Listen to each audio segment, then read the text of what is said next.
Today, we will be playing video games. A game called Lunar Lander. Actually, we will be training an AI using reinforcement learning to play Lunar Lander. Gymnasium makes it very easy to do reinforcement training for an environment using an API. By the way, this is my first time learning reinforcement training, so I don't really know what I'm talking about. They have a lot of video games from the Atari that you can train agents for. We will be training an agent for the Lunar Lander game.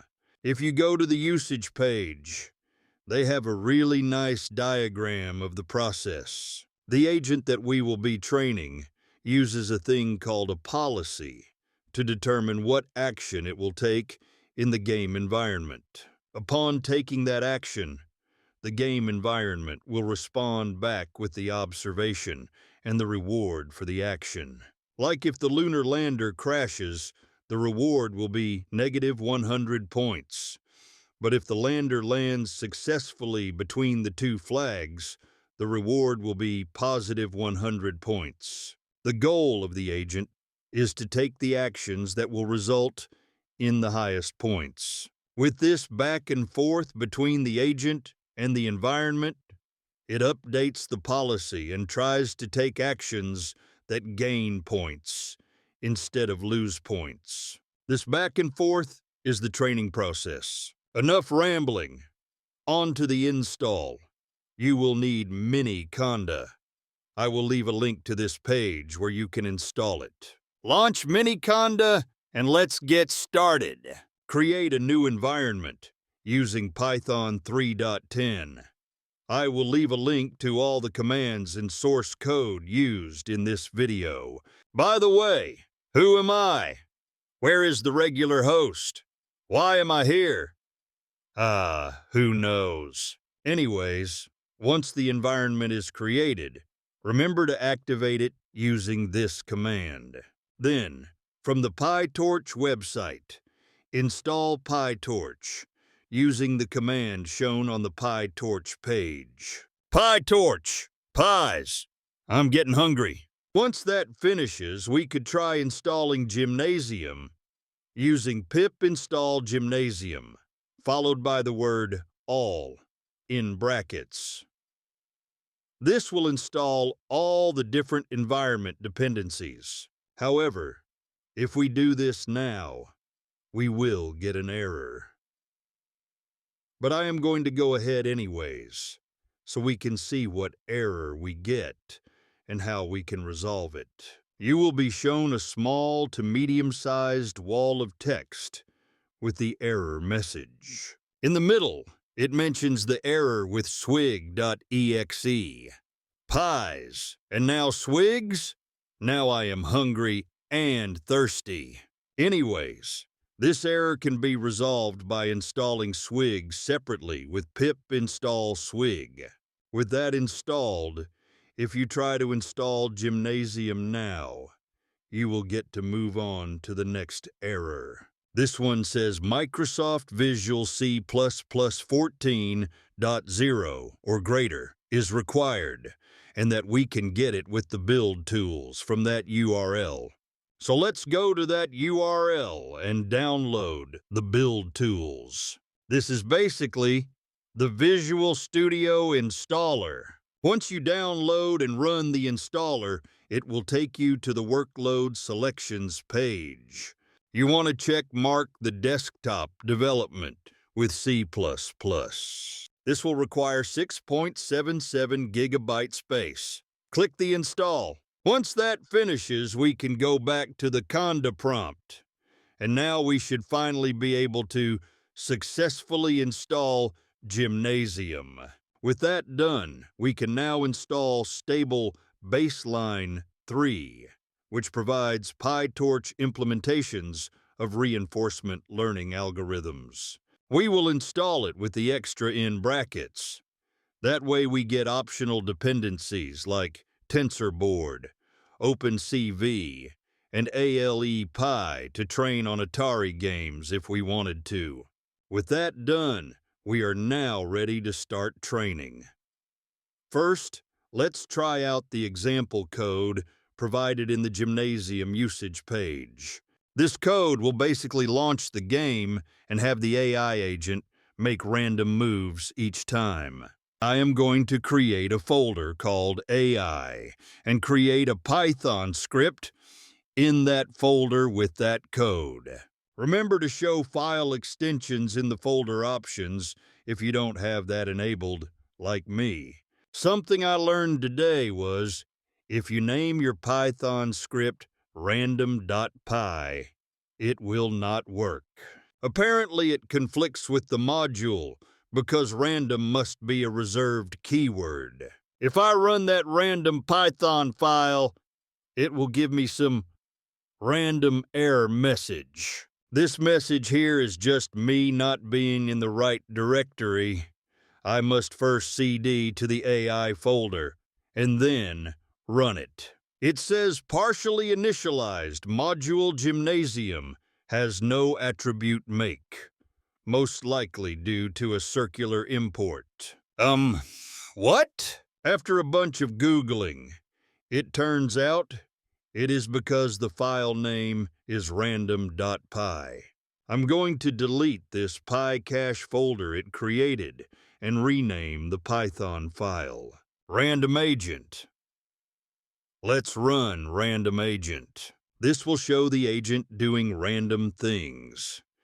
The goal is to have the lunar lander land safely within the two flags. As we can see, the current agent playing this game is not trained and doing random moves, resulting in the lunar lander crashing every time. Let's take a look at what the code is currently doing. First, we have the import to be able to use Gymnasium. The next line creates an instance of the lunar lander v2 environment from the Gymnasium library. The render mode =human parameter specifies that the environment should be rendered visually for human viewing. This resets the environment to its initial state and returns the initial observation and info. The observation is the current state of the environment, and info contains additional information. This starts a loop that will run for 1,000 iterations. This line randomly samples an action from the environment's action space. This applies the above chosen action to the environment and returns 5 variables. And finally, if the episode, as they call it, has ended due to termination or truncation, it resets the environment to the next episode. What are all of these words like episode and termination and truncation, you might ask? Well, I have no idea, really. I hope that was helpful. I will leave a link to the documentation, and maybe you can tell me what all of this really means. Here is the Stable Baselines 3 website. If you scroll down on the left, you will find different available algorithms. We are going to try out DQN, Dairy Queen, Network, or Delicious Queso Nachos. Did someone say nachos? Yes, nachos indeed. Anyways, if we click on that and scroll down, on the right, we will find sample code. I will copy-paste this code to a new Python script. I will call the script dqn.py. I hope DQN is not also a reserved keyword or something. This code shows us how to train an agent, save the model, and then later load that trained model to play the game. It has everything we need. First, we import Gymnasium. Then import the Dairy Queen. This creates the environment with human viewable rendering. Remember to change the cart pole to our lunar landing environment. This initializes a Dairy Queen Nachos model using the MLP policy and connects to the lunar lander environment. The verbose setting enables logging. This trains the model for 10,000 time steps, logging progress every 4 intervals. This saves the trained model to a file. Remember to change the cart pole to lunar lander.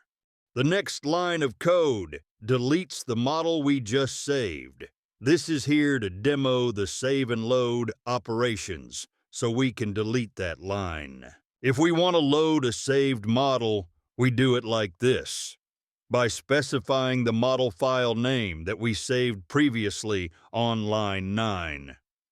Remember to change cart pole to lunar lander. Line 13 resets the environment before going into an infinite loop. Line 15 in the infinite loop uses the trained model to predict the best action based on the current observation. The deterministic equals true parameter means it always chooses the action with the highest estimated value. Then it applies that chosen action to the environment and gets the new observation and reward back from the environment for that action. The terminated and truncated means the episode or cycle has completed by either the lander crashing or landing safely, so we reset the environment. For this demo, I am going to reduce the time steps online, 8 to just 1,000, since this is just to show the process for training the model, saving it, and then loading it. We don't need to train it for very long. I'm sorry, but I think it is time we speed this along. First, let's do the training. So begin by commenting out lines 11 through 18. To speed up training, you can remove the render mode human, but since we are doing a short demo, I will leave that in. Save the file, and let's go back to the conda prompt and run it. Python Dairy Queen Nachos.py. And there it is. The training has started. This will show a visual of the agent controlling the lunar lander. And over time, as the training progresses, it should slowly start to improve. Initially, every attempt will result in a crash. Once the training is completed, it will save the model in a zip file. This is the name we specified when saving the model in our code. Within the zip, there are multiple files representing this PyTorch model. There is also a system info text file, which has some details about the environment we are running this, showing the installed packages in this environment. So where is the code for the environment where it has this rewards logic? It is on the Gymnasium GitHub page. Go into the Gymnasium folder, and then into the environments. The box 2D will have the lunar lander environment code. Let's take a look at that Python script. We can do a search in this file for the word reward and see how it is handling the reward logic for when the agent interacts with the environment. It says, after every step a reward is granted. The total reward of an episode is the sum of the rewards for all the steps within that episode. For each step, the reward is increased or decreased. The closer or further the lander is to the landing pad, slower or faster the lander is moving, and it is decreased the more the lander is tilted, increased by 10 points for each leg that is in contact with the ground, decreased by 0.03 points. Each frame, a side engine is firing, and decreased by 0.3 points each frame, the main engine is firing. And then the minus 100 or plus 100, depending on if it crashes or landed successfully. And at the top, it mentions the space actions. Do nothing, fire one of the left or right engines, or fire the main engine. Further down on the page is the actual code, where it assigns the reward based on the criteria that was just mentioned. So this logic is executed when the agent interacts with the environment. Based on this logic, the environment returns back the reward value and the observation back to the agent so that the agent can update the policy and perform its next action. This is done over and over again as part of the training process. Anyways, run the rest of the code that we had commented out, which will run the model that we trained. This is simply a matter of uncommenting lines 11 through 18 and commenting out lines 7 through 9. Keep in mind we only train for 1,000 steps, so the training is almost like no training. This is just to show the process you would take.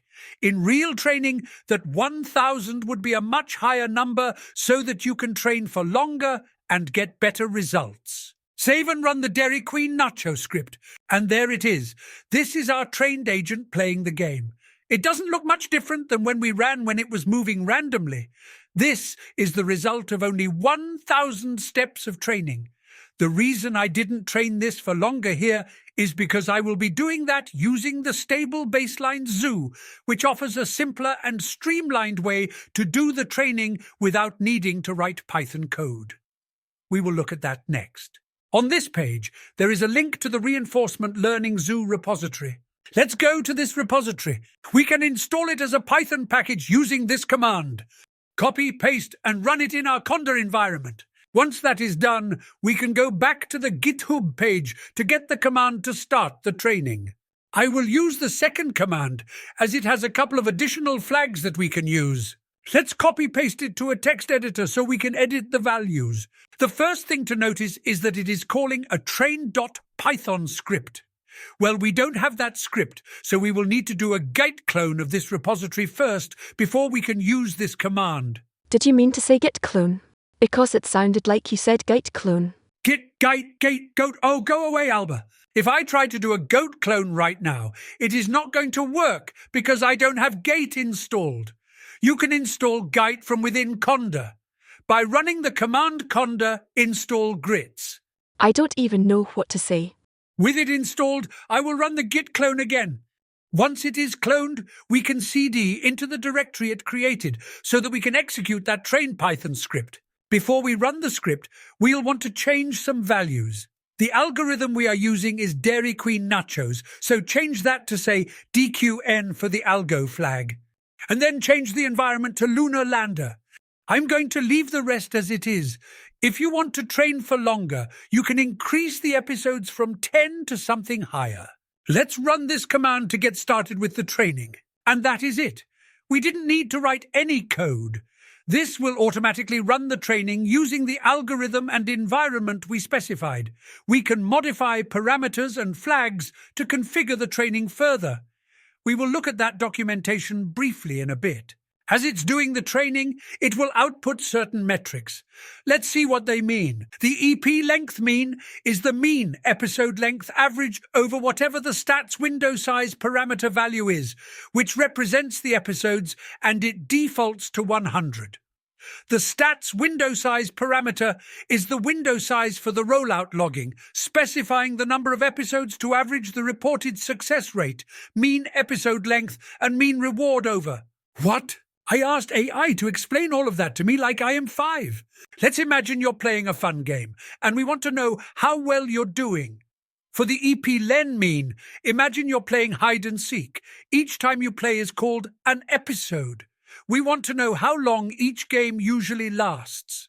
So, we look at the last 100 times you played. That's called the stats window size. Add up how long each game took and then divide by 100. That gives us the average or mean length of your hide-and-seek games.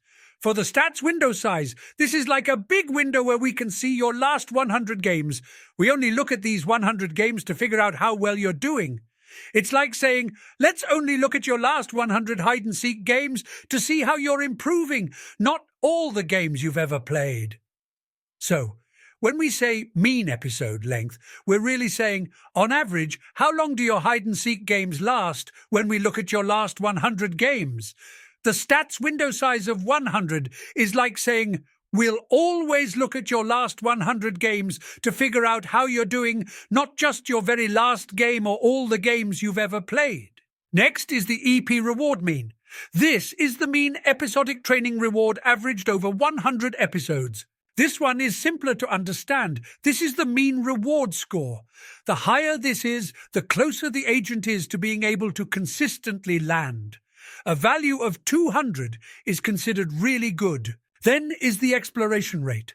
The current value of the exploration rate when using Dairy Queen Nachos, it corresponds to the fraction of action taken randomly. Imagine you're playing a game where you have to find treasure in a big playground. You have 2 ways to look for treasure. You can look in places you already know might have treasure. You can explore new places you've never looked before. The exploration rate is like deciding how often you want to try new places. If the exploration rate is high, like 100%, it's like saying, I'm going to look in new places all the time. If it's low, like 10%, it's like saying, I'm mostly going to look in places I already know, but sometimes I'll try a new spot. If it's 0%, you're saying, I'm only going to look in places I already know about. In the game, sometimes the computer will choose randomly where to look. That's the exploring new places part. The exploration rate tells us how often it does this. For example, if the exploration rate is 20%, it means 20 times out of 100, the computer will look in a new, random place. 80 times out of 100, it will look in places it thinks are good, based on what it has learned. This helps the computer learn about new, good spots, while also using what it already knows about where treasure might be. The total time steps is simply the total number of steps in the environment that will increase over time, showing the counter. The learning rate determines how quickly an agent, like a computer program or robot, updates its knowledge based on new information it receives. Think of it like this. Imagine you're learning to play a new game. Every time you play, you learn something new. The learning rate is like how much you change your strategy based on each new game you play. If the learning rate is high, it's like saying, I'm going to change my strategy a lot based on this new game. The agent makes big changes to its knowledge quickly. This can be good for learning fast, but it might also make the agent forget old, useful information too quickly. If the learning rate is low, it's like saying, I'll only change my strategy a tiny bit based on this new game. The agent makes small, gradual changes to its knowledge. This can be good for stable learning, but it might take longer to adapt to new situations. Finding the right learning rate is important, too high, and the agent might keep changing its mind too much and never settle on a good strategy. Too low, and the agent might learn too slowly and take too long to find a good strategy. In reinforcement learning, the learning rate is usually a number between 0 and 1. It's often represented by the Greek letter alpha. For the loss, imagine you're playing a game where you're trying to guess a secret number.